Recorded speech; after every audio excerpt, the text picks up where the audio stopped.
Hello friends, आप लोग कैसे हैं। आज हम लोग क्लास 12th बिहार बोर्ड के 12th क्लास के पोएम नंबर 3 को पढ़ेंगे, जिसका नाम है now the leaves are falling fast by W.H. Orton. कविता की पहली स्टेंजा में कवि कहता है कि now the leaves are falling fast, nurses flowers will not last. कवि जो है, जिसका नाम W.H. ऑर्डन है, वो कहना चाहता है कि यहाँ इस कविता में कवि जो है मौत की प्रक्रिया के बारे में बात करता है।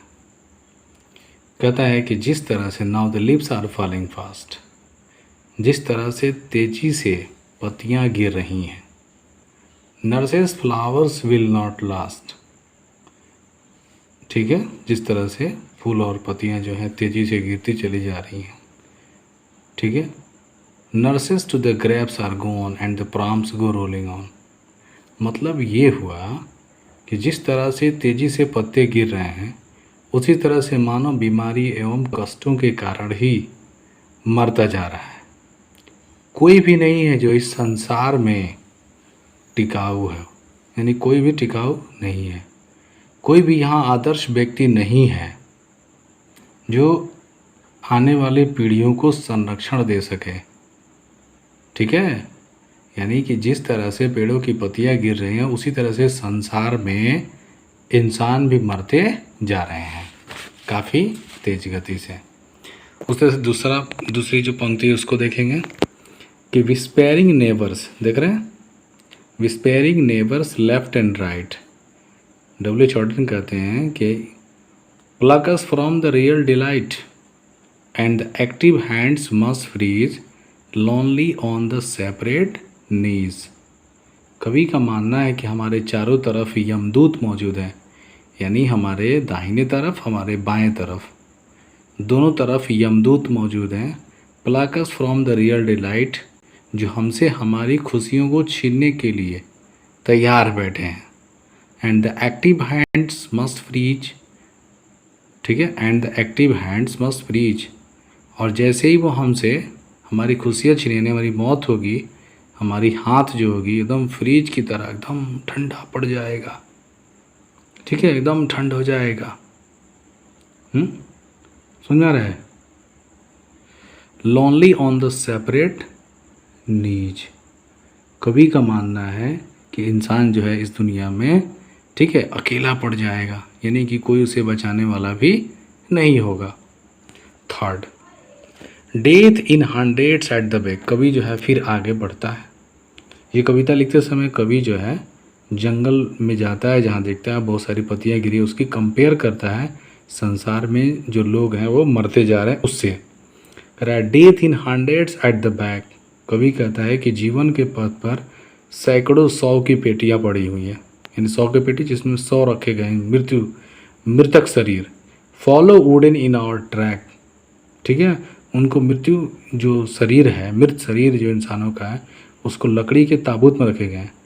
आर्म्स राइज स्टेपली, ठीक है, स्टीफली to रिप्रूव in false attitude of love.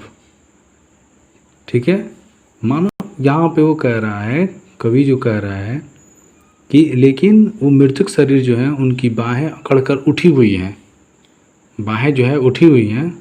ठीक है, और मानो जो है, ठीक है ना, फॉल्स एटीट्यूड ऑफ लव, और उनकी जो अकड़ के उठी हुई जो हाथें हैं वो एक झूठी प्रेम को दर्शा रही हैं, क्योंकि इंसान तो जीवित है नहीं। उस तरह से हमारे चौथे पर स्टार्विंग, देख रहे हैं, starving through the leafless wood. ये 4 नंबर स्टेंजा हो जाएगा। Trolls run scolding for their food. कवि जो है यहाँ दुनिया की जो तुलना है वो एक पर्णविहीन वन से करता है, यानी कि एक ऐसे जंगल से करता है जहाँ पे कोई मतलब पेड़ पौधे ही नहीं हैं। Trolls run scolding for their food, जहाँ बहुत सारे भूखे लोग पड़े हुए हैं जो सब शिकार के लिए भटक रहे हैं।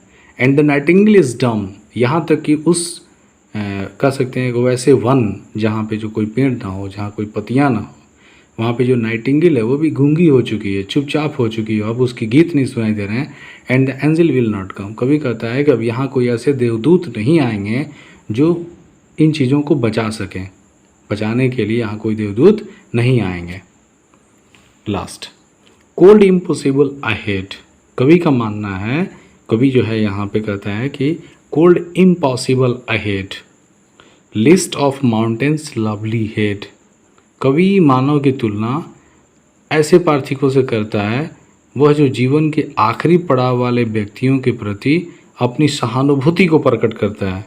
Whose white waterfall could bless travellers in their last stress, यानी कवि जो है, कवि का मानना है कि ये शीतल होना यानी मर जाना ये तो स्वाभाविक है, लेकिन कवि जो है फिर भी चाह रहा है कि वो तुलना ऐसे लोगों से करता है, ऐसे पार्थिकों से करता है जो जीवन के आखिरी पड़ाव वाले हैं, जीवन के आखिरी पड़ाव कर रहे हैं, ठीक है, आखिरी जीवन जी रहे हैं, अब उनको मृत्यु जो है कहीं ना कहीं काल को गाल में समा लेगी, उनको मरना संभव है। तो व्यक्ति जो कवि है वो तुलना करता है ऐसे, किससे, उन दरख्तों से, उन पेड़ों से या उन वनों से करता है जिनकी पत्तियां तेज़ी से गिर चुकी हैं, जो मरने के कगार पे आ चुकी हैं, उनसे करता है। कवि मानव के अकेलापन, सहानुभूति को प्रकट करता है, कवि मानव के अकेले जीवन, और लास्ट में यहाँ पे जो है कवि जो है वो कवि के मानव के अकेलापन, जीवन हताशा, लालच पर बहुत ही आलोचना करता है, क्योंकि कवि को वो चीज़ें पसंद नहीं है जिसकी वजह से इंसान अकेला अपने जीवन को जीता है और यूं ही काल के गाल में समा जाता है। तो छात्रों, अपने ये तीसरा जो लेसन था जो आप पढ़ रहे थे जिसका नाम था now the leaves are falling fast, ठीक है, बाय W.H. ऑर्डन के। इसके पहले मैंने आपको इसका लाइव करवा दिया था, कल मैं इसका ऑब्जेक्टिव कराऊंगा तो आप देख लेंगे। पोएम की लाइंस भी कल कराई जाएगी। यदि आप मेरे चैनल को, यदि आप क्लास 12 के छात्र हैं तो आप मेरे चैनल से जुड़ें, आप अपनी प्रिपरेशन करें और लॉकडाउन में आप घर पे रहें, सेफ रहें, हमारे चैनल से जुटें और आप अपनी तैयारी करें। और मैं आपकी तैयारी जो है आपके एग्ज़ाम्स को लेकर ही कराऊंगा। धन्यवाद।